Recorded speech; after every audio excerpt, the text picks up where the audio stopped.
보물 같은 여러분 건강합시다. 함께하는 보건 수업 시간입니다. 오늘은 몇 장의 디자인 포스터를 비교해보고 영상을 먼저 시청한 뒤 보건 수업의 주제를 살펴볼 거예요.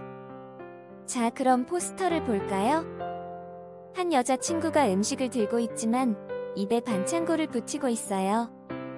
한 남성은 우산을 쓰고 있지만 우산 밖으로 나와 있는 몸이 다 젖었군요. 아슬아슬하게 터질 것만 같은 옷과 거울을 바라보는 마른 여성의 모습입니다. 이번엔 영상을 보시죠.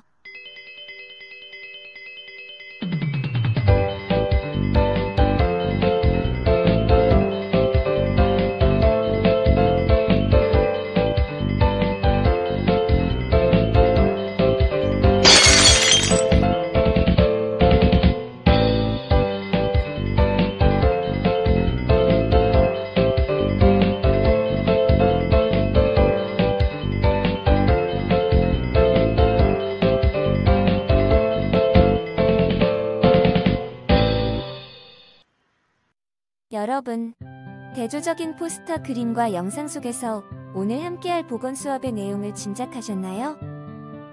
오늘은 건강 체중에 대한 오해와 편견이라는 주제로 건강 체중의 의미와 중요성을 알아보고 건강 체중을 유지하는 바른 생활 습관에 대해 실천할 수 있는 방법들을 알아보겠습니다.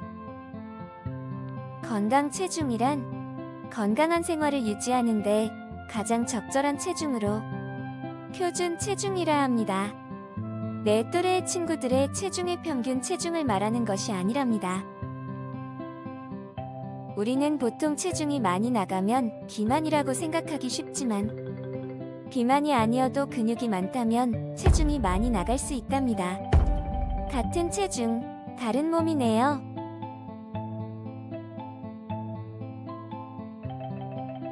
그렇다면 건강 체중을 진단하는 기준은 무엇일까요? 첫 번째로, 표준 체중을 구하는데 가장 보편적으로 쓰이는 체질량 지수를 알아보겠습니다.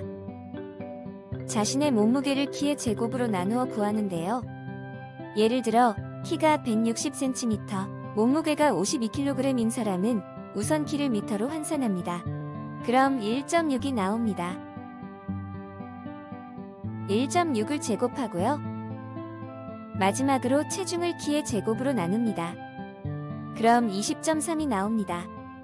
우리는 체질량 지수가 20.3이라고 말합니다. 이 체질량 지수가 25 이상이면 비만하다고 합니다. 비만한 사람들은 심장혈관 질환, 당뇨병, 고지혈증의 위험이 높습니다. 두 번째로 허리둘레를 측정합니다. 체질량 지수가 정상이라도 허리둘레가 지타치게 크면 비만이라고 합니다. 허리둘레가 큰 사람도 심혈관 질환의 위험이 증가합니다. 성인 남자는 90cm 이상인 경우, 성인 여자는 85cm 이상인 경우 비만이라고 합니다. 허리둘레를 이용한 소아 비만의 기준은 허리둘레를 키로 나눈 값이 0.47 이상이면 비만을 의심합니다. 예를 들어 키가 145cm, 허리둘레 70cm인 학생이라면 70을 145로 나누어 0.482가 나옵니다. 비만이군요. 곰 3마리가 한 몸에 있어. 우리 청소년기는 가장 급속한 성장과 영양 필요량이 증가되는 시기입니다. 생활 습관이 확립되는 시기이기도 하죠. 따라서 이때 잘못된 생활 습관과 불규칙적인 영양 섭취를 하게 되면 비만이나 저체중이 되어 건강을 위협받게 됩니다. 비만이란 단순하게 체중이 많이 나가는 것이 아니라 체지방이 과도하게 증가된 상태를 말합니다. 이 사진은 복부 CT를 찍은 것입니다. 파란색은 피하 지방이고 분홍색은 내장 지방인데요. A와 B 사진은 체질량 지수가 24.7로 같지만 서로 다른 사람의 사진입니다. 체질량 지수에서는 2명 다 비만이 아니지만 내장 지방을 보면 한 사람을 비만입니다. 누구일까요? 맞습니다. B는 핑크색 내장 지방이 더 많은 마른 비만 형태입니다. 청소년 비만은 왜 더 위험한 걸까요? 하나, 지방세포 수가 증가하는 특성이 있습니다. 성인 비만으로 진행되고 만성질환의 위험이 증가하게 되죠. 둘, 무호흡과 코골이가 심해집니다. 그래서 학업 집중도가 저하되게 되는 거죠. 셋, 척추, 관절의 압박이 가해지며 뼈와 근육의 건강을 악화시킵니다. 넷, 낮은 자아 존중감과 부정적 자아 이미지가 생기게 됩니다. 우울증이나 대인 기피증이 나타날 수 있다고 해요. 그럼 다이어트가 건강을 위한 답일까요? 청소년기는 성장의 시기이므로 극심한 다이어트는 성장을 방해합니다. 성장을 도와주기 위해서는 충분한 단백질을 섭취해야만 합니다. 그래야 뼈와 근육의 정상적인 발달이 이루어집니다. 실제로 청량 음료나 주스 등의 간식과 햄버거, 피자, 치킨 등의 패스트푸드만 제한해도 체중이 줄어드는 경우가 많거든요. 다이어트를 극심하게 반복하다 사망까지 하는 사례가 적지 않습니다. 나의 건강 체중을 확인하지 않고 비만이 아닌데도 무리하게 다이어트를 반복하게 되면 건강을 해칠 수 있어요. 그런 체중에 대한 고민은 먹는 것에 대해 죄책감을 느끼게 되고 우울증과 거식증에 걸릴 수 있게 합니다. 거식증은 체중이 증가하는 것에 두려움을 느껴 식사를 거부하는 정신질환입니다. 우리가 먹지 않아 영양분이 부족하게 되면 우리 몸에서는 어떤 일이 벌어질까요?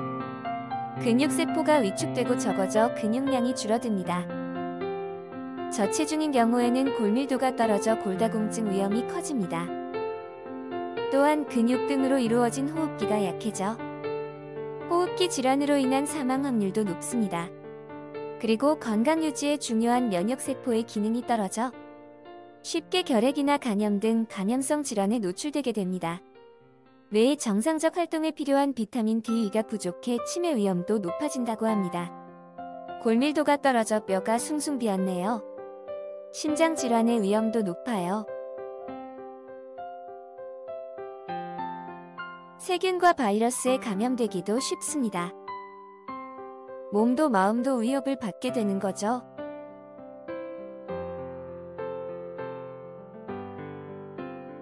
저체중의 사망 위험도를 나타내는 표입니다. 체질량 지수가 높아 경도 비만에 속하는 사람과 비교했을 때 저체중인 사람의 사망 위험도가 1.9배나 더 높습니다. 이렇게 비만과 저체중은 만성질환을 비롯해 생명에도 위협을 가합니다. 자, 그럼 건강 체중 유지를 위한 행동 요령에 대해 알아봅시다. 첫 번째로 바른 식생활 실천이 있습니다. 하루 3끼를 규칙적으로 골고루 균형 있게 먹습니다. 식사는 천천히 하며 정해진 시간에만 하는 것이 좋습니다. 가공식품, 인스턴트 식품, 군것질을 줄이고 외식을 할 때도 과식하지 않습니다. 나에게 알맞는 하루 열량을 계산해 볼까요? 나의 건강 체중을 기준으로 보통 활동을 한 사람은 30kcal를 곱하고 많은 활동을 하는 사람은 35kcal를 곱합니다. 예를 들어 보통 활동을 하는 60kg의 사람은 60 곱하기 30을 하면 하루 1800kcal의 열량을 섭취해야 건강 체중을 유지할 수 있습니다. 두 번째 행동 요령은 일상활동을 증가시키는 것입니다. 앉는 대신 서 있기, 리모컨을 사용하기보다는 움직여 TV 채널을 돌리기, 점심시간이나 오후에 산책하기, 대중교통을 이용하며 가까운 거리는 걷습니다. 엘리베이터 대신 계단을 이용하며 지속적으로 운동을 합니다. 꾸준히 운동을 할 때의 방법입니다. 일주일에 최소 5일을 유지하고 하루 동안 한 운동이 합치면 60분 이상이 되어야 합니다. 운동의 강도는 운동을 하며 심장박동이 조금 빨라지거나 호흡이 약간 가쁜 상태로 하는 것이 운동에 효과가 있습니다. 우리는 매일매일 체중계에 올라가면서도 체중에 대한 오해와 편견을 갖고 있는 것 같아요. 모델이나 배우들을 보며 1년 내내 다이어트를 하는 사람들도 많습니다. 비만과 무조건적인 다이어트의 위험성을 살펴보았죠. 나의 건강 체중을 알고 건강 체중을 유지하기 위한 좋은 생활 습관을 갖도록 해야겠습니다. 오늘은 마지막으로 몸 건강을 지켜 생명까지 지킨 토끼의 이야기를 보며 수업을 마치겠습니다. 괜찮으십니까, 왕자님? 약 드실 시간이에요, 왕자님. 숨쉬기조차 힘들건 오원 선생, 이 병을 정말 고칠 방법이 없나? 한 가지 있기는 한데. 설마 토끼 간은 아니겠지? 유감스럽게도 토끼간 맞습니다. 그리하여 나는 다시 토끼를 잡으러 올라왔다. 그나저나 토끼를 어디서 찾았다? 뚜룩뚜룩, 하악, 비만. 근데 토끼가 맞긴 할 건가? 돼지가 아니고. 아무튼 용궁으로 갑시다, 토 선생. 나라, 안 갈랬어. 간을 내놓기 전에 마지막으로 할 말이 없냐? 바보같이. 미안하지만 이 간을 약으로 쓸 수가 없어. 지방간이거든. 이번에 검색해도 안 나와. 정말이야. 지방간은 약으로 쓸 수가 없어. 선생님, 그럼 지방간을 치료하면 되지 않을까요? 검색하니 나오긴 하는구나. 그래, 그럼 비만부터 해결해야겠군. 운동, 식이요법. 운동, 식이요법. 식이요법. 빠밤. 오, 몸이 정말 건강해졌어. 도끼씨, 이제 간을 꺼낼 시간입니다. 아이, 사방이 바닷물이니 도망갈 생각을 하지 말라고 해. 아, 빨리 지금 뭐야? 지금 메스를 꺼내라고 해. 꺼내볼 테면 꺼내가 보라고. 내 폐활량은 박태환, 달리기는 칼 루이스라고. 잘했어. 덕분에 비만 합병증이 씻은 듯이 나았어. 고마워. 폐활량까지 엄청나게 좋아졌잖아. 비만을 극복해서 목숨까지 구했군. 도 선생, 다음에 내가 다시 잡으러 갈 때까지 지금 그대로 건강하시오.